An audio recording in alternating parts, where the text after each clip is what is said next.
Hello student. आज का जो हमारा टॉपिक है वो है व्हीटस्टोन ब्रिज या कहीं तो व्हीटस्टोन ब्रिज प्रिंसिपल। ये व्हीटस्टोन ब्रिज क्या है? देखो, जो पिछले वीडियो थी हमने उसमें रेजिस्टेंस पढ़ा। जो हम करंट इलेक्ट्रिसिटी पढ़ रहे हैं उसमें रेजिस्टेंस के बारे में पढ़ते हैं।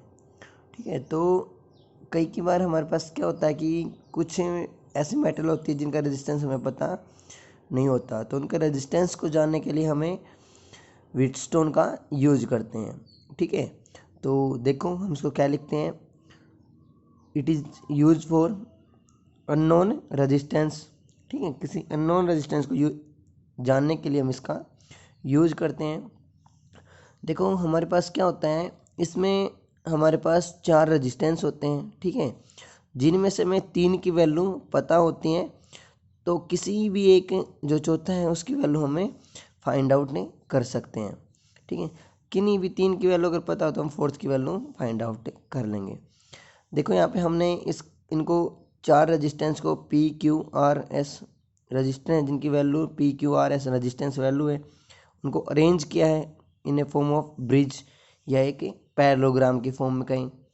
ठीक है, हमने यहाँ पे एक देखो ये जी एक गैल्वेनोमीटर लिया है। ठीक है, इस गैल्वेनोमीटर की बात करें, क्या होता है गैल्वेनोमीटर? क्या है बेटा, एक डिवाइस है जो बहुत स्मॉल करंट को मेजर करने के लिए यूज करती है। थोड़े से भी स्मॉल करंट के अंदर इसके अंदर एक जो नीडल होती है वो डिफ्लेक्शन करना शुरू कर देती है बेटा। ठीक है, तो जो व्हीटस्टोन है इसमें हम एक बैटरी कनेक्ट करते हैं cell with the help of a key. ठीक है, चारों रेजिस्टेंस को हमने ऐड यहाँ पे कनेक्ट कर दिया इन फॉर्म ऑफ ब्रिज। ठीक है, हम अनदर की यूज करते हैं की 2 गैल्वेनोमीटर के बिल्कुल नीचे। गैल्वेनोमीटर के एक एंड को हम बी से कनेक्ट करते हैं और एक को डी से। इन टर्मिनल्स को हम नाम देते हैं ए बी सी डी। ठीक है, अब देखो बेटा यहाँ हमारे पास 2 कंडीशन बनती हैं, एक बैलेंस्ड और एक अनबैलेंस्ड। अनबैलेंस कंडीशन कब? जब हमारा गैल्वेनोमीटर डिफ्लेक्शन शो करता है, मीन्स कोई ना कोई करंट इसके अंदर से फ्लो करता है। क्या मतलब हुआ? जब voltage V B not equal to V D, means current flow कर रहा है वी टू बी की तरफ या कुछ ऐसे इधर वापस इधर। ठीक है, दूसरी कंडीशन बनती है बैलेंस, जब वी बी इक्वल हो वी डी, मीन्स दोनों पोटेंशियल इक्वल हो जाएंगे बी और डी का, तो कोई करंट फ्लो यहाँ पे नहीं करेगा। ये हमारी 2 बैलेंस कंडीशन हो गई। अब बात करते हैं इसका प्रिंसिपल। देखो बेटा प्रिंसिपल क्या होगा, क्या कहता है प्रिंसिपल? देखो, it state that if 4 resistance P Q R S are connected to form a bridge and bridge is balance. अगर ब्रिज क्या हो जाए बेटा बैलेंस और गैल्वेनोमीटर नल डिफ्लेक्शन शो करता है, तो वहाँ पे हमारे पास एक कंडीशन होगी बेटा P upon Q is equal to R upon S. ठीक है बेटा, आया समझ में? ये हमारा प्रिंसिपल हो गया। अब हम इसको प्रूव करते हैं with the help of A Kirchhoff rule. देखो बेटा, प्रूफ के लिए हम क्या करते हैं, अप्लाई करते हैं किरचॉफ रूल। कौन सा? Second rule. किसके ऊपर? Close loop A B D A. अब A B D A close loop देखते हैं। देखो बेटा यहाँ पे ये ए बी डी ए, ठीक है, ये कोई क्लोज लूप है बेटा। ठीक है, अब देखो पहले हम यहाँ से बात करते हैं। इस लूप को देखने से पहले थोड़ा सा ये देख लेते हैं कि देखो यहाँ से आई करंट आया बेटा, तो आई करंट आके यहाँ पे डिवाइड हो रहा है, तो किरचॉफ का फर्स्ट रूल क्या कहता है? जंक्शन रूल के अकॉर्डिंग डिवाइड हो रहा है। ठीक है, तो सपोज करो अगर यहाँ पे I1 करंट गया तो इधर कितना जाएगा बेटा? I minus I1। ठीक है, ये करंट यहाँ पहुँच गया, यहाँ से IG इधर चला गया, क्योंकि गैल्वेनोमीटर जितना उसकी वैल्यू होगी बेटा उतना ही लेगा, बचा हुआ किधर चला जाएगा? इस साइड कितना जाएगा? I1 minus IG। अब देखो बेटा IG यहाँ से इधर आ गया, इधर से आया I माइनस I1, दोनों मिलकर कहाँ चले गए? इधर। कितना चला गया बेटा? I minus I1 plus IG, total पहुँच गया बेटा। टोटल पहुँच कर कितना हो जाएगा? वही हमारा I। ठीक है, अब देखो बेटा इस क्लोज लूप की बात करते हैं। इस क्लोज लूप में हम क्या देखते हैं बेटा, जो यहाँ पे इसकी जो क्लोज लूप के अंदर जो वोल्टेज होगी बेटा उसका सम किसके इक्वल होगा बेटा? 0 के, जो हम अप्लाई करते हैं। तो इसका मतलब इसमें रेजिस्टेंस है P, I1 करंट है, तो वोल्टेज कितनी हो जाएगी बेटा I1 P। हम इधर चल रहे हैं, इधर से फिर इधर, इसके अंदर कितना हो जाएगा G रेजिस्टेंस वैल्यू बेटा गैल्वेनोमीटर की, IG करंट, तो IG इंटू जी, यहाँ से हम यहाँ पे। अब देखो बेटा, अब हम इधर चल रहे हैं बट करंट हमारा इधर आ रहा है, तो ये हमारे क्या हो जाएगा बेटा नेगेटिव। तो क्या हो जाएगी वैल्यू यहाँ पे I माइनस I1 R। ठीक है, तो देखो इसको हमें नोट कर लेते हैं। ये देखो बेटा, ये वैल्यू हमने यहाँ पे नोट कर दी, I1P plus IG G minus I1 R is equal to 0। इसको हमने नाम दिया फर्स्ट इक्वेशन। इसी तरह हम सेम BCDB में जो लूप है हमारी उसमें देखते हैं बेटा। देखो बेटा, इस लूप में BCDB मीन्स यहाँ से आए, इधर से जाकर हम वापस इधर जाना है, तो यहाँ पे जो वोल्टेज वैल्यू कितनी बेटा Q resistance, I1 minus IG current है, तो क्या वैल्यू हो जाएगी बेटा I1 minus IG into Q। अब हम इधर देखो, वोल्ट करंट इधर जा रहा है बेटा, हम इधर चल रहे हैं, तो ये वैल्यू नेगेटिव हो जाएगी वोल्टेज की, तो क्या हो जाएगी S resistance I minus I1 plus IG into S. यहाँ से फिर बेटा गैल्वेनोमीटर वाली वैल्यू कितनी IG इंटू जी, ये अब हम नोट कर लेते हैं इक्वेशन के अकॉर्डिंग। देखो बेटा, ये वैल्यू हमने यहाँ पे पुट कर दिया I माइनस IG, क्यों minus I minus I1 plus IG S minus IG G is equal to 0, नाम दिया सेकंड इक्वेशन। ठीक है बेटा, अब देखो जब हमारा क्या होता है बैलेंस कंडीशन होती है उस टाइम पे ही हमारा IG क्या हो जाएगा बेटा 0। ये वैल्यू अगर हम पुट करते हैं दोनों इक्वेशन में, तो फर्स्ट में क्या होगा बेटा, here IG 0 then this term is 0, तो IP minus I1P minus I minus I1 R is equal to 0। ठीक है, तो इसको मैं क्या लिख सकता हूँ बेटा I1P is equal to I minus I1 in R। ठीक है, थर्ड इक्वेशन इधर लिखे तो ठीक है। इसी तरह सेकंड में IG 0, तो I इंटू आई क्या बेटा, देखो यहाँ से, सॉरी यहाँ पे देखो हमने क्या था, ये I था ना, ये बेटा यहाँ पे क्या था I1 माइनस IG क्यों, तो I 0 होने के बाद क्या हो जाएगा बेटा यहाँ पे I1 क्यों माइनस यहाँ पे IG 0, तो I minus I1 into S. ठीक है, इज इक्वल टू 0। इसको मैं क्या लिख सकता हूँ I1Q is equal to I minus I1 S. Fourth equation आ गई बेटा। अब हम क्या करते हैं, थर्ड इक्वेशन को फोर्थ से डिवाइड करते हैं। ठीक है, तो डिवाइड करते हैं तो क्या आता है, देखो बेटा जब हम इसको डिवाइड करते हैं I1P is equal to I1, तो ठीक है, तो I1 से I1 कैंसिल, ये वाली टर्म से ये वाली, तो क्या बचता है P upon Q is equal to R upon S. ये क्या है बेटा हमारी बैलेंस कंडीशन है किसकी, व्हीटस्टोन की। ठीक है, यहाँ से हमारा क्या होगा बेटा, ये व्हीटस्टोन है कंप्लीट हो जाता है। ठीक है, इसकी सहायता से बेटा हम किसी भी अननोन रेजिस्टेंस की वैल्यू फाइंड आउट कर सकते हैं। देखिए बेटा, व्हीटस्टोन पे कुछ बातें करते हैं। Wheatstone bridge method is null method, hence the measurement of unknown resistance very accurate, बहुत एक्यूरेट वैल्यू बताता है बेटा ये।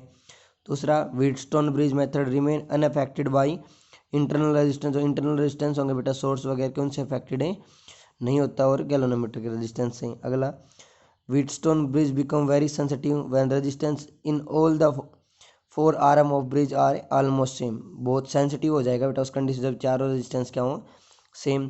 Wheatstone bridge method can not be used to measure very high और वेरी लो और हाई रेजिस्टेंस को major करने के ऊपर ये काम है नहीं करेगा बेटा। ठीक है, तो ये था हमारा Wheatstone। अब हम करेंगे बेटा इसकी अप्लीकेशन। देखो बेटा, हम एप्लीकेशन कह सकते हैं व्हीटस्टोन की, या ये कहें तो इसकी प्रैक्टिकल फॉर्म। ठीक है, व्हीटस्टोन को हम प्रैक्टिकली ले या लैब में कैसे यूज़ करेंगे बेटा, तो इसके लिए हम करते हैं बेटा स्लाइड वायर ब्रिज, और इसका दूसरा नाम है बेटा मीटर ब्रिज। ये व्हीटस्टोन की प्रैक्टिकल फॉर्म है बेटा। वो तो हमने एक थ्योरेटिकल पढ़ लिया व्हीटस्टोन, ठीक है, कि कैसे हम काम करते हैं, बट जब हम लैब में जाते हैं तो लैब में काम करने के लिए हमें इस तरह से अरेंजमेंट करनी पड़ती है। जो अरेंजमेंट होगी वो क्या किस टर्म में होगा बेटा, मीटर ब्रिज की फॉर्म में। ठीक है, तो क्या बोलते हैं, it is the practical form of Wheatstone bridge which is use for measuring unknown. ये इसकी क्या है, व्हीटस्टोन की बेटा प्रैक्टिकल फॉर्म है। ठीक है, एप्लीकेशन नहीं कह सकते, इसकी प्रैक्टिकल फॉर्म बोलेंगे बेटा हम इसको। ठीक है, ठीक है। देखो बेटा, ये यहाँ पे हमने कुछ अरेंजमेंट की है। कैसे की है अरेंजमेंट, देखो हमने इसमें क्या क्या लिया है। ये हमारा देखो बेटा, हमें यहाँ पे जो ये डायग्राम बना है ये बहुत इंपॉर्टेंट है बेटा। डायग्राम हमें वेरी केयरफुली बनाना है। तो क्या क्या यूज़ किया, देखो बेटा, it consist of a wire AC। हमने यहाँ पे कोई AC वायर लिया बेटा, हैविंग लेंथ 1 मीटर, जिसका एरिया ऑफ क्रॉस सेक्शन क्या है A। ठीक है, a metre scale fitted on the wooden board parallel to the wire length. जो ये वायर लेंथ ली बेटा, इसके बिल्कुल पैरेलल हमने क्या लिया, कोई वुडन बोर्ड के ऊपर मीटर स्केल लिया है। ठीक है, हमने इस ठीक है वुडन बोर्ड के ऊपर ही हमने वायर लिया बेटा, और वहीं पे हमने कोई मीटर स्केल ले लिया बिल्कुल वायर के पैरेलल। ठीक है, हमने यहाँ पे क्या लिए, कॉपर स्ट्रिप लिए बेटा। ठीक है, ए एंड बी, जिनको हमने वायर पे कनेक्ट कर दिया। देखो, two copper strip fitted on wooden board across one gap resistance box. ये देखो बेटा, कॉपर स्ट्रिप हमने फिक्स किए हैं एक गैप के साथ, जहाँ पे हमने क्या लिया है, कोई रेजिस्टेंस बॉक्स लिया है बेटा। ठीक है, resistance box R and another gap, एक गैप के साथ हमने क्या लिया है unknown resistance S is placed. इस गैप में हमने क्या लिया, अननोन रेजिस्टेंस, जिसकी वैल्यू हमें निकालनी है। ठीक है, ये जॉकी, हमने एक जॉकी का यूज किया बेटा। जॉकी क्या है कि पॉइंटिंग टर्म होती है बेटा, बिल्कुल नुकीली पेन टाइप में बेटा। यहाँ पे पीछे उसके वायर कनेक्ट करते हैं और इसके इंटरनली वो कनेक्ट हो गया बेटा। यहाँ से हम टर्मिनली उस वायर के ऊपर ऐसे स्लाइड करते हुए चलते हैं बेटा। ठीक है, a jockey B also slided one terminal of galvanometer. देखो बेटा, हमने गैलोनोमीटर का एक गैलोनोमीटर भी यूज किया है। ठीक है, गैलोनोमीटर का टर्मिनल कहाँ से जोड़ दिया, एक तो बेटा हमने जॉकी से कनेक्ट कर दिया, दूसरा हमने किसी फिक्स्ड पॉइंट डी, जो यहाँ पे कॉपर स्ट्रिप के ऊपर है, उससे फिक्स किया है बेटा। ठीक है, जिसका अब हमने यहाँ पे एक देखो बेटा, एक बैटरी ली है with the help of a की। जो बैटरी का पॉजिटिव टर्मिनल किससे जोड़ा है, ए से, और नेगेटिव टर्मिनल किससे जोड़ा है बेटा, सी पॉइंट से। ठीक है, ये बातें हमने यहाँ पे लिख दी बेटा। ठीक है, एक की सहायता से। अब देखो बेटा, हम क्या देखते हैं इसमें, हम क्या करेंगे, जैसे हम की को ऑन करते हैं, मीन्स सप्लाई करवाते हैं, तो करंट फ्लो करता है बेटा इसके अंदर। तो हम क्या यूज़ करते हैं, गैलोनोमीटर। हमने जॉकी को ऐसे उठाया, हम इस वायर के ऊपर स्लाइडली मूव करना शुरू कर देते हैं बेटा। अब जैसे जैसे वायर मूव करेगी बेटा, वायर के ऊपर हम बिल्कुल हल्के हाथों से मूव करेंगे, तो एक पॉइंट ऐसा आएगा बेटा इस वायर के ऊपर, जहाँ पे गैलोनोमीटर डिफ्लेक्शन करना, जो डिफ्लेक्ट कर रहा था वो बंद कर देगा। जैसे वो डिफ्लेक्शन बंद करेगा बेटा, हम उस लेंथ को नोट कर लेंगे। जैसे जो स्केल लगा उसकी सहायता से हम लेंथ को नोट करेंगे। मान लो जो लेंथ हुई बेटा, ये कितनी आ गई, एल। तो ये जो लेंथ एल हुई बेटा, पीछे कितनी बच जाएगी, 100 माइनस एल। ठीक है, तो इस पॉइंट को जो एल लेंथ है, यहाँ पे हमने नाम दे दिया पी, और इधर वाले को नाम दे दिया हमने क्यू। ठीक है, अब जो ये वायर लिए बेटा, हम क्या मान लेते हैं, आर, जो इसका रेजिस्टेंस मान लेते हैं बेटा, क्या मान लेते हैं, आर रेजिस्टेंस। ठीक है, पर यूनिट लेंथ, क्या मान लेते हैं बेटा, R resistance per unit length.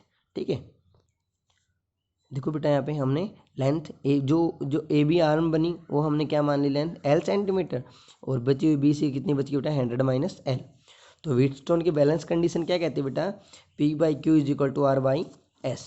ठीक है, अब देखो बेटा, आर स्मॉल आर हमने क्या माना, रेजिस्टेंस पर सेंटीमीटर लेंथ मान लिया। ठीक है, तो और पी हमारा क्या हो जाएगा बेटा, जो हमने पी वहाँ पे लिखा था, जो अलग अलग पोर्शन बने थे बेटा दो हमारे, पी क्या था बेटा, resistance of length L centimetre wire का। ठीक है, जो ए बी है, ठीक है, तो क्या हो जाएगा बेटा, एल आर, कितना हो जाएगा बेटा, एल उसकी लेंथ है, आर उसका पर यूनिट लेंथ रेजिस्टेंस, तो क्या हो जाएगा, एल आर। पी की वैल्यू क्या हो जाएगी बेटा, एल आर, क्योंकि क्या हो जाएगी बेटा, अब लेंथ कितनी बच गई, 100 माइनस एल, पर यूनिट लेंथ का कितना रेजिस्टेंस, आर, तो इंटू कर देंगे आर, तो क्या आ जाएगा बेटा, 100 माइनस एल इंटू में आर। ठीक है, ये वैल्यू हम पुट करते हैं, पी की आई एल आर, ठीक है, और क्यू की आई 100 minus L upon R. R जो रेजिस्टेंस बॉक्स में यूज किया हमने वो वैल्यू ऐसे। ठीक है, हमारी निकालनी है हमें, तो ऐसा हमारा कितना हो जाएगा बेटा, आर से आर कट जाएगा, क्या आ जाएगा, देखो चेंज करके लिखते हैं, तो 100 minus L upon L into R by knowing. देखो बेटा, जैसे ही अब हमें वो लेंथ, हमें प्रैक्टिकली करेंगे बेटा, तो हमें वो लेंथ दिखाई देगी उस स्केल के ऊपर, वो लेंथ पता चल गई। और हमें जो हमारा रेजिस्टेंस बॉक्स लिया था, उसमें हमें पता होगा बेटा कितने रेजिस्टेंस वैल्यू हमने यूज की है उस सर्किट के अंदर। वो वाली वैल्यू अगर हम पुट कर देते हैं, तो हमारे अननोन रेजिस्टेंस की वैल्यू वहाँ पे फाइंड आउट हो जाती है बेटा। ठीक है, इस तरह से हम बेटा किसी भी अननोन रेजिस्टेंस की वैल्यू फाइंड आउट, रजिस्टर की वैल्यू फाइंड आउट कर सकते हैं। तो बेटा ये थी हमारी प्रैक्टिकल फॉर्म किसकी, जो व्हीटस्टोन आज हमने किया है उसकी भाई। ठीक है, आई होप आपको ये समझ में आ गया होगा बेटा, तो आप इसको आसानी से कर सकते हैं बेटा। ठीक है, ये था हमारा मीटर ब्रिज। ठीक है, practical form of a Wheatstone, ये था हमारा व्हीटस्टोन बेटा। ठीक है, आपको ये अच्छे से समझ में आ गया बेटा। ठीक है, तो आप में कर लेना। ठीक है, अगर आपको कोई भी डाउट हो तो आप मुझसे पूछ सकते हैं बेटा, ठीक है। आई होप आपको अच्छे से समझ में आएगा भाई। Thank you.